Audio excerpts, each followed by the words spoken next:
어둠을 물리치고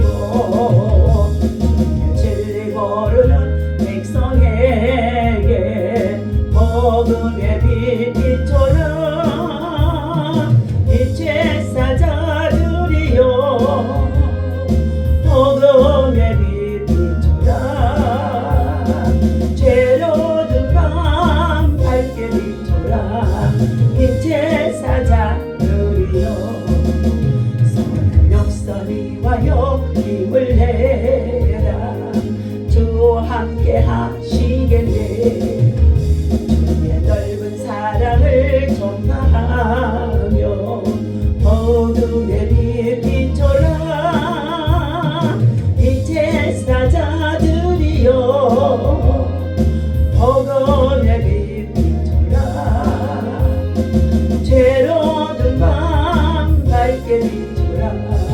빛의 사자들이여 부탁하신 말 순종하여 이 진리 전파하라.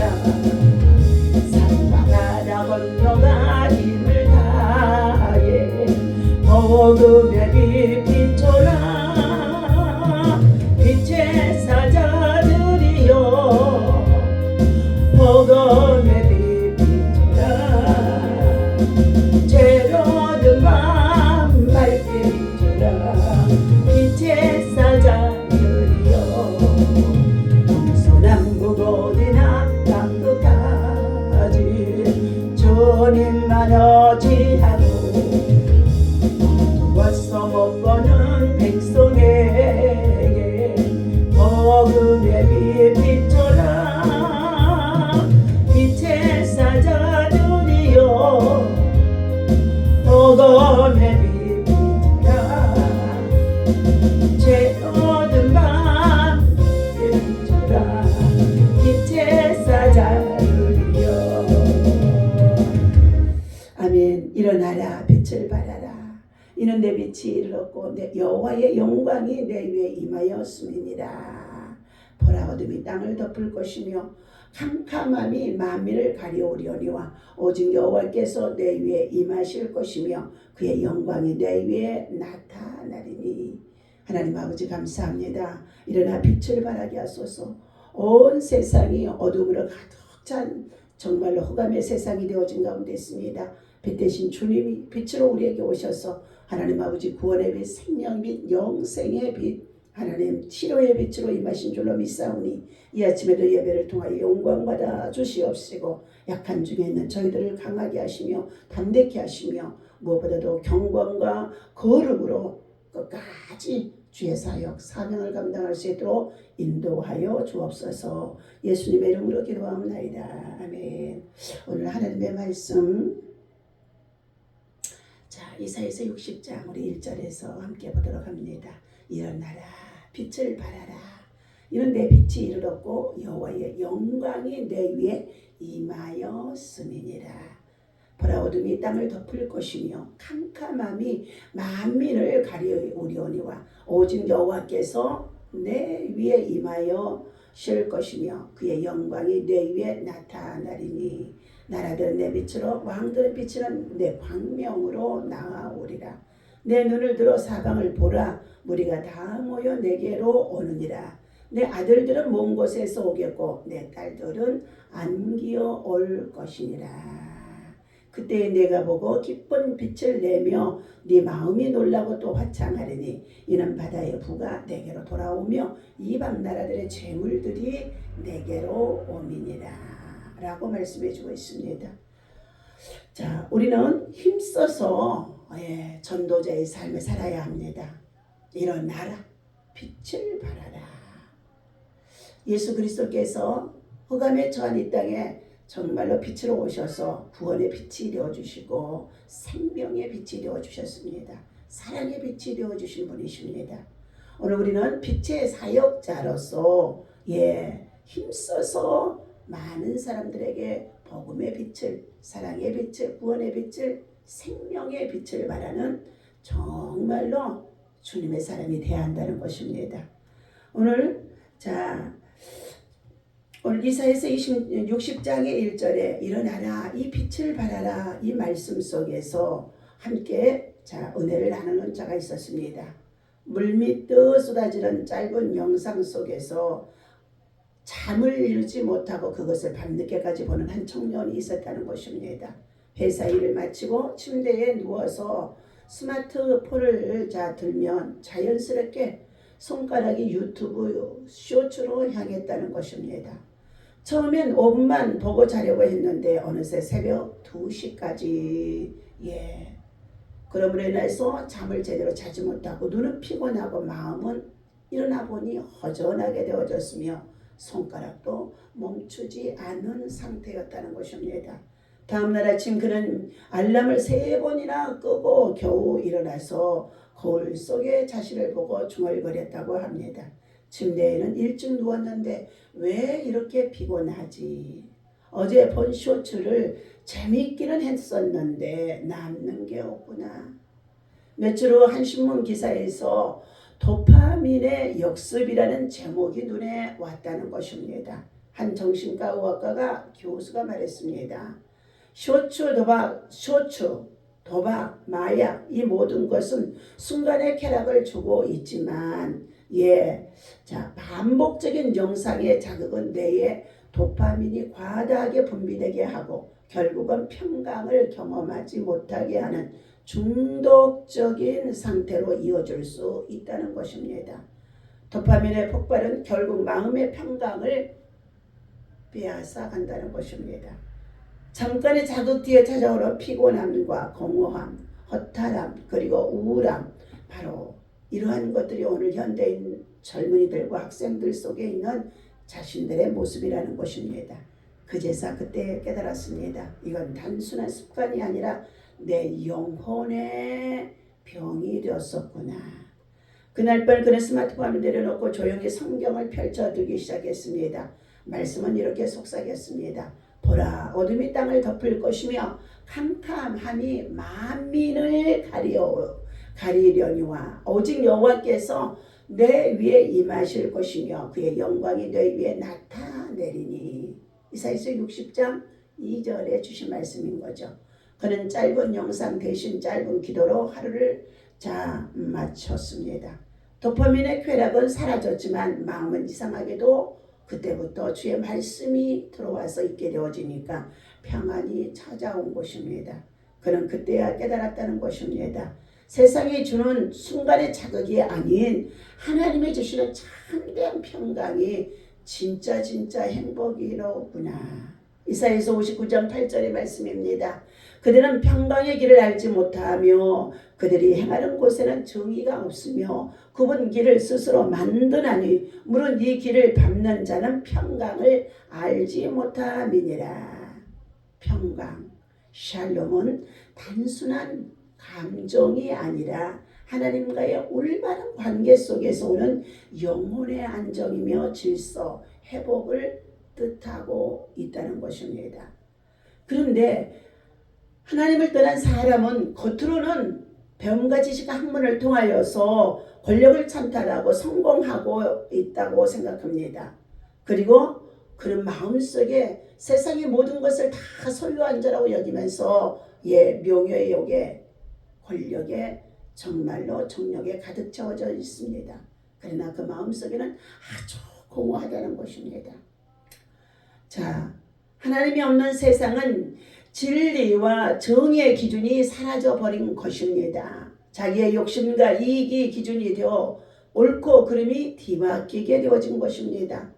오늘날 세상은 정말로 빠른 속도로 변화되고 있습니다. 기술의 발전은 우리를 편리하도록 만들어는 주고 있어요. 그래서 AI 시대가 되어지며 인공지능의 시대가 되어지니 로봇 시대가 되어지니 사람이 할 일이 없다는 것입니다. 동시에 그러나 더 피곤하고 불안하게까지 만든다는 것입니다. 뉴스를 켜면 분노와 절망의 이야기들이 쏟아지고 있으며 SNS 속에는 진짜보다 더 가짜 같은 것들이 진짜 같은 가짜가 가득 차고 넘친다는 것입니다. 이사야 선지자는 이미 이러한 시대를 예언해 두고 있었습니다. 어둠이 땅을 덮고 캄캄함이 만민을 가리려니와. 그러나 거기서 끝나지 않습니다.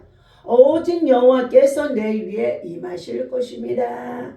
세상은 점점 어두워지지만 하나님의 백성 위에는 오히려 빛이 임하는 역설적인 은혜가 가득 채워져 있습니다. 우리의 마음은 도파민이 아니라 하나님의 은혜로 가득 채워져야 될 줄로 믿습니다. 세상이 던지는 즉각적인 행복이 대신 하나님이 주시는 지속적인 평강 샬롬을 우리는 채워야 되는데, 이것이 바로 은혜라는 것입니다. 은혜. 세상의 빛은 꺼져도 하나님은 여전히 우리에 임하고 계십니다.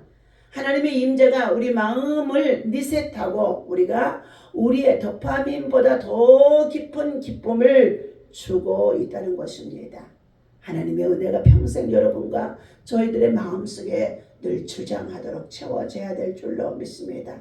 오늘도 하나님께서 말씀하십니다. 세상은 온통 어둠으로, 죄악으로, 그리고 거짓과 불의와 불법으로 정말로 흑암이 덮이는 가운데 있다고 한다 할지라도 너희들은 진리와 함께 경건한 신앙과 믿음을 통하여 거룩한 빛의 사람으로 빛과 소금이 되어라고 말씀해 주고 있습니다. 이것이 참정으로 우리 예수 그리스도 안에서 하나님이 주신 샬롬, 행복한 자유가 되어질 수 있습니다. 오늘 미국의 제7대 부통령 존 칼훈은 자유는 획득하는 것보다도 간직하는 것이 더 어렵다고 말하기도 했습니다. 자유를 보장받을 권리는 누구에게나 있지만 자유가 방종이나 무질죄가 되어진다면 그에 따른 책임과 고통도 감내해야 할 것입니다. 오늘 우리 그리스도인들이 자유도 잘 지키고 선용하면 행복한 신앙생활이 되어질 수 있습니다. 그러나 변질되어지면 심판과 멸망으로 치닫는 방종이 되어진다는 것입니다. 참된 자유를 누리고 선용하기 위해 필요한 것은 무엇일까요? 그리스도인의 자유를 어떻게 선용하고 누릴 것인가에 대한 가르침을 전하는 갈라디아서 5장에서의 말씀을 가득 채워주고 있습니다. 형제들아, 너희가 자유를 위하여 부르심을 입었으나 그러나 그 자유로 육체의 기회를 삼지 말고 오직 사랑으로 서로 종노릇하라. 그러므로 우리는 첫째, 은혜의 정체성을 바로 알아야 합니다. 그리스도께서 자유를 주셨다고 우리에게 말씀해 주고 있습니다. 자유는 나의 노력이나 수고가 아닌 오직 예수 그리스도의 십자가의 사랑으로 대속으로 주어진 하나님의 은혜인 것입니다.